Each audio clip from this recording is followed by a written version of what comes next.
Stadiums are buildings that aren't just about how many people they can hold.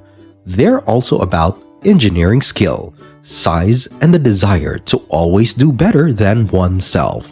So sports events would not be possible without stadiums. When Qatar found out it would host the FIFA 2022 World Cup, it did what made the most sense. It rushed to building a new stadium. The Lusail Stadium is coming along well and is on track to be finishing on time. But what happens after the World Cup? Welcome to Billionista. If you love videos about luxury living, please subscribe and click the bell so you never miss a video. And don't forget to like and share too. Qatar has constructed contemporary stadiums, state-of-the-art training facilities, and upgraded transit links for the World Cup in the past decade. They spent an insane $200 billion. Qatar had to develop much of its infrastructure from scratch, hence, it spent greater than any other host. Russia spent $16 billion in 2010, while Brazil spent $20 billion in 2014. Yet, even $20 billion is a lot of money considering the event is gone in less than a month. Countries expect World Cup infrastructure would provide long-term advantages.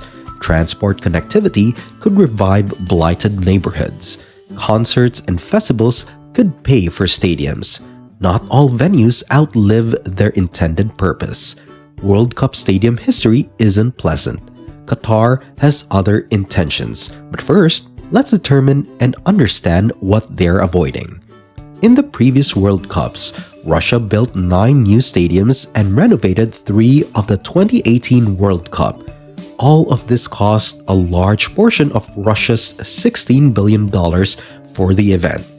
Russia rented these stadiums to local teams after the World Cup. These stadiums were built to hold matches, with ticket sales covering operating costs. This failed.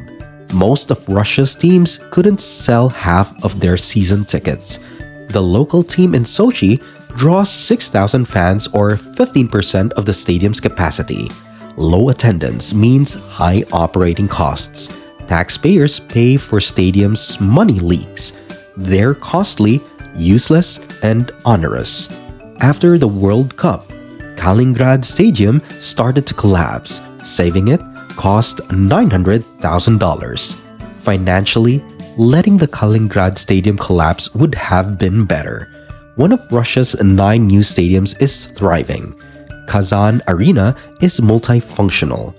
Football games, concerts, vehicle shows, and fashion shows. It has hotels, bars, and restaurants. Perhaps that's the key to success, to reconstruct the stadium. How about other countries?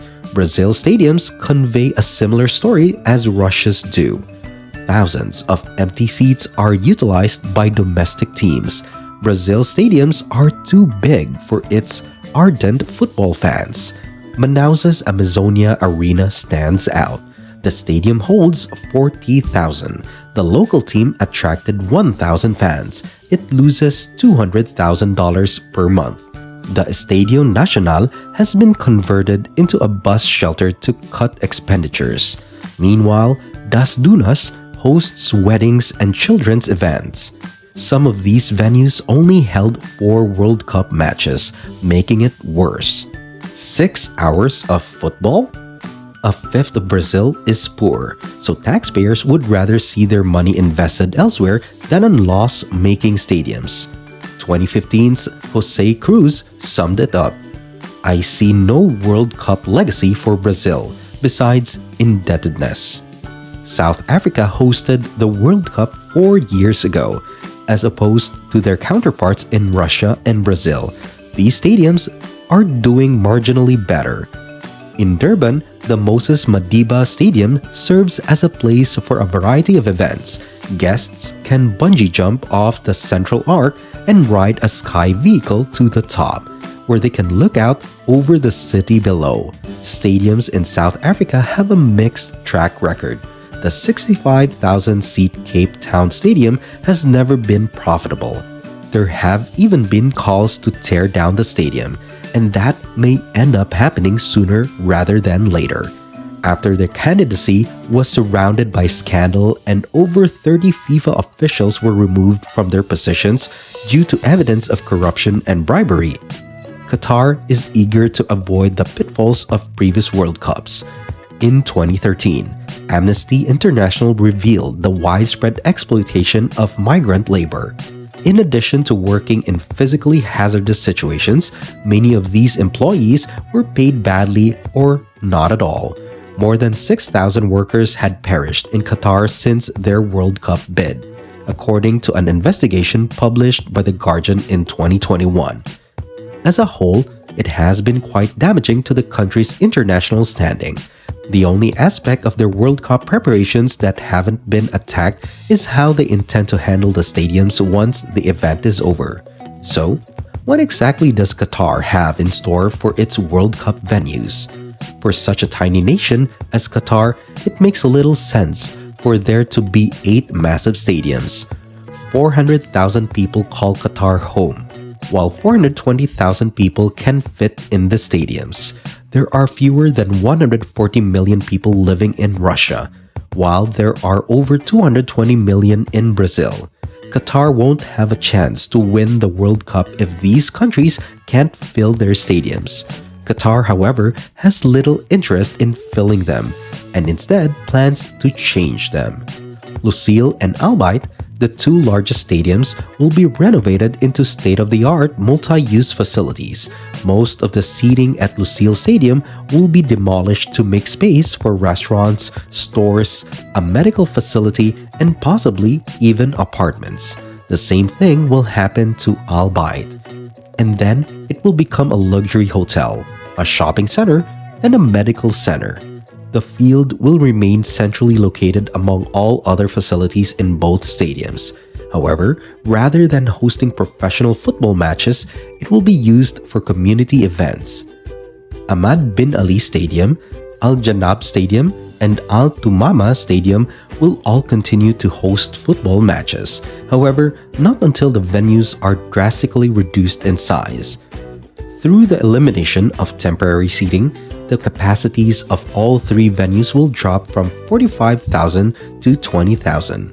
Makeshift stands were crammed into the very back of Russia's Ekaterinburg Central Stadium as part of a similar tactic. Temporary seating was pledged by Qatar to other countries in need of sports infrastructure upgrades. Given that the Qatari Football League occasionally draws crowds of barely a couple hundred people, the smaller 20,000-seater stadiums will likely struggle to reach capacity. Alternatively, the most cutting-edge answer is Stadium 974. Stadiums like this one are only meant to be used temporarily, unique in World Cup annals. It was built out of 974 used shipping containers and may be taken apart and reassembled elsewhere. It's a game-changing strategy for athletic facilities, and it might be used at future World Cups. Temporary stadiums might be relocated between different host locations rather than having to be built from the ground up in each host nation. Qatar hopes to use its World Cup facilities for other events. They did that in 2016 when Brazil hosted the Summer Olympics and repurposed 5 of their former World Cup stadiums. However, when the Olympics were over, everything went back to normal. The Asian Cup is an international football event for teams from Asia and Oceania, and it will be held in Qatar in 2024. As if that weren't enough, in 2030, they'll also play host to the Asian Games, an international athletics championship that typically attracts more competitors than the Olympics. The World Cup infrastructure in both of these scenarios will be reused extensively to prevent waste. They have set their sights on 2036 as a potential year to host the Olympic Games. If any of these strategies pan out, time will tell. However, one of them is already in progress. Stadium 974 was demolished on December 5th, after staging a match between Brazil and South Korea the previous day. The stadium is rumored to be dismantled and the components moved to Uruguay, which is competing to host the 2030 FIFA World Cup. So Billionistas, do you think the functionality of stadiums are worth its billion? Let me know in the comments. That's it for this time. If you enjoyed the video, hit that like button and don't forget to subscribe. See you next time.